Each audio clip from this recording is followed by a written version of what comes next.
Que el Señor el día de hoy nos llene con su Espíritu Santo, que nos llene con su luz, que abra nuestro corazón y nuestro entendimiento para poder entender esta escritura que la palabra de Dios nos tiene para hoy, para que la hagamos vida, para que se injerte en nuestras palabras y acciones.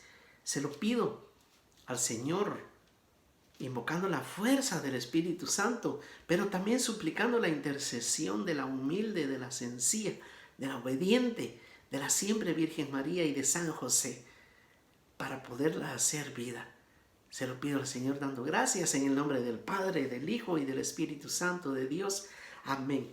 Mi querido hermano, en el capítulo 7 de la carta a los Hebreos, el predicador continúa ampliándoles el entendimiento y el conocimiento sobre la función del nuevo sumo sacerdote. Entonces dice, este Melquisedec, ayer terminamos el versículo donde decía que Jesús entró por nosotros, se recuerda como precursor en el velo del templo, como sumo sacerdote perpetuo, según de la orden de Melquisedec. Entonces ahora retoma el predicador y dice, este Melquisedec, que era rey de Salem, sacerdote del Dios Altísimo, salió al encuentro de Abraham cuando él volvía de derrotar a los reyes y lo bendijo, y Abraham le dio 1/10 parte de todo lo que había recaudado. El nombre de Melquisedec quiere decir, en primer lugar, rey de justicia. Y después rey de Salem, que significa rey de la paz. Figura sin padre ni madre, sin genealogía, sin principio, sin fin de su vida. Y así, a semejanza del Hijo de Dios, sigue siendo sacerdote para siempre. Y luego pasamos al versículo 15. Y resulta aún más claro, ya que este nuevo sacerdote es nombrado a semejanza de Melquisedec y recibe el título no en virtud de una ley de sucesión carnal, sino por la fuerza de una vida indestructible. De él han declarado, tú eres sacerdote para siempre, según el orden de Melquisedec. Palabra de Dios. Fíjese que el escritor les está aclarando y diciendo que si Melquisedec resulta un personaje, un rey, primero rey de justicia y rey de paz, pero un personaje sin pasado, sin genealogía, que eterno, porque desaparece. Solamente 2 veces, como les dije, fue nombrado en el Antiguo Testamento, en Génesis capítulo 14 y en el Salmo 110. Y ahora lo trae a colación el escritor, que está explicándole a los hebreos que ellos sí conocían de ese sacerdocio. Ellos sí conocían de ese Melquisedec. Les está hablando y diciendo, ahora el mediador, el sacerdote eterno, el que entró en el velo, como entraba el sumo sacerdote judío una vez al año, ese mismo ahora entró el Señor Jesús a través de ese velo, y como un ancla nos ancló, decía el día de ayer, nuestra fe a esa institución, a esta, como decía ayer, dice, esta esperanza es como un ancla firme y segura del alma que penetra más allá de la cortina del templo. Entonces tenemos el acceso de una fe firme, ahora, de entrar al lugar santísimo por medio de Jesucristo. Y dice que él recibió el título de este sacerdocio, el linaje de ese sacerdocio, que dice, no desciende según la ley. Es decir, no es una sucesión como sucedía con los levitas, que ellos eran los Conanín o los Cohen, los sacerdotes, sino que viene dado directamente por Dios, por el poder de una vida indestructible. ¿Por qué? Porque la muerte no pudo destruir al Señor Jesús y vive para siempre, igual que el sacerdote del Dios Altísimo, Melquisedec. Entonces dice, le reafirma la escritura, tú eres sacerdote para siempre de la misma clase de Melquisedec. Y esta es palabra de Dios. Les está hablando del eterno servicio de sacerdocio, a qué entraba el sumo sacerdote una vez al año para interceder por el pueblo, para interceder por los pecadores, para interceder ante Dios Altísimo. Ahora es el Señor Jesús. Y vamos a seguir viendo, nos va a seguir explicando el escritor, el predicador de la carta a los hebreos, nos va a ir llevando, ya va a ver, para entender y conocer el sacerdocio nuevo, el nuevo ministerio del Señor Jesús. Y en el Evangelio, en el capítulo número 3 de San Marcos, dice la escritura, entró de nuevo en la sinagoga, hablando del Señor Jesús, por supuesto. Y estaba ahí un hombre que tenía la mano paralizada. Algunos lo vigilaban para ver si lo sanaba en sábado y así poder acusarlo. Dijo Jesús al hombre de la mano paralizada, levántate y ponte en medio.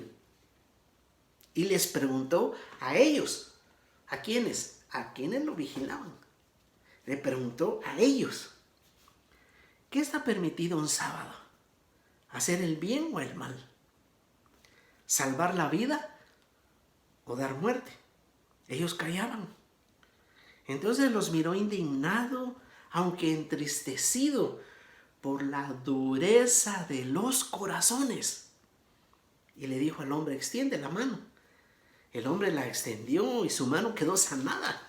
Los fariseos salieron inmediatamente y deliberaron con los herodianos cómo acabar con él. Palabra de Dios. Mire, mi querido hermano, la escena.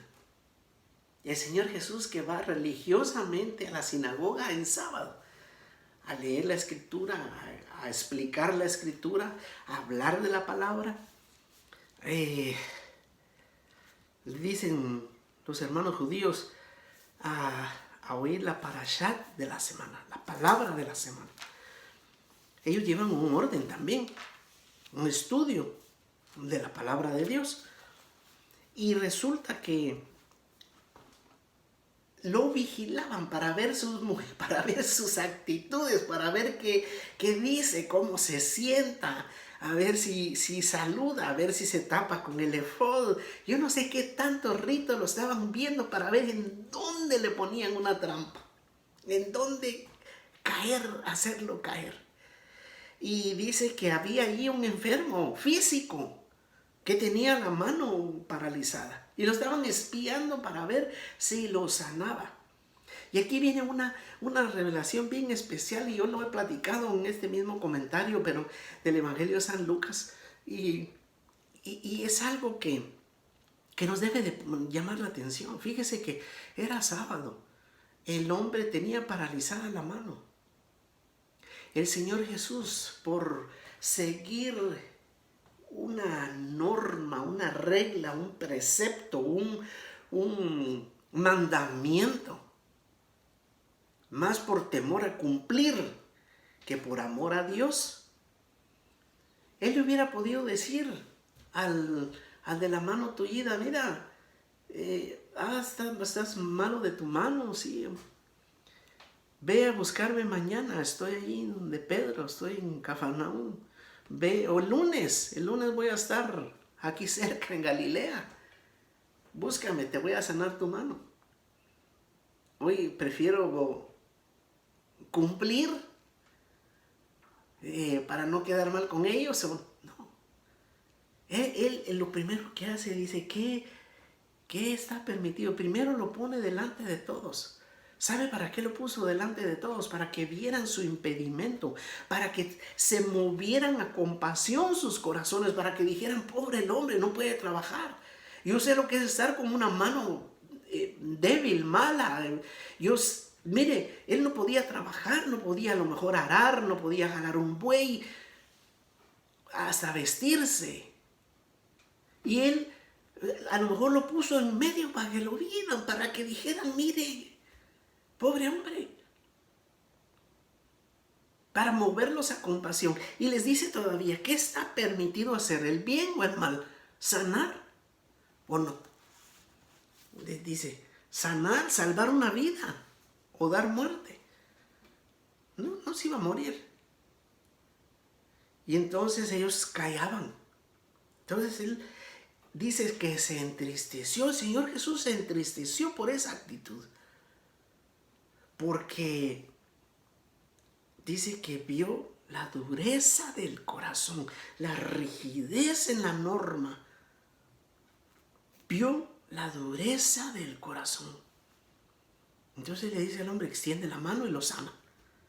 El hombre la extendió y quedó sanado. Y desde ese momento, mire, fariseos, que era el poder religioso, se une al poder político, que eran los herodianos, para ver de qué manera acababan al Señor, de qué manera lo mataban. Era un obstáculo para ellos. Era algo que había que quitar de por medio. Mi querido hermano y hermana, yo ayer hablaba del revisar nuestro corazón. Tenemos más gratitud, más bondad, más misericordia, más amor por los excluidos, por los que a lo mejor están lejos de la iglesia, por un pecado, por un defecto, por un error, por algo que cometieron. Y nos pregunta el Señor, ¿qué hay que hacer hoy, mañana, pasado, todos los días? ¿El bien o el mal? Mire, mi querido hermano, yo por mí hablo, no juzgo a ninguno, pero yo le pido al Señor que el Señor pueda ver en mi corazón, no que cuando vean mi corazón no se entristezca, ni que piense, ni que diga qué duro corazón tiene Alan, sino que diga, quisiera yo oír esto del Señor Jesús cuando me vea. No entristecer el corazón del Señor, sino alegrarse y decir, es misericordioso. Y quisiera yo poder decirle al Señor, Señor mío, cuenta conmigo para tu labor, para tu trabajo, para tu evangelización. Y se lo pido a usted y se lo pido a su familia y a toda la iglesia santa, católica, a la que pertenecemos, que nuestro corazón no se endurezca por nada, ni se escandalice, sino al contrario, sea un corazón que alegre el rostro del Señor y que el Señor pueda decir, cuento con esta iglesia viva, eficaz, caritativa, amorosa. Que así sea para todos nosotros, en el nombre del Padre, del Hijo y del Espíritu Santo de Dios. Amén.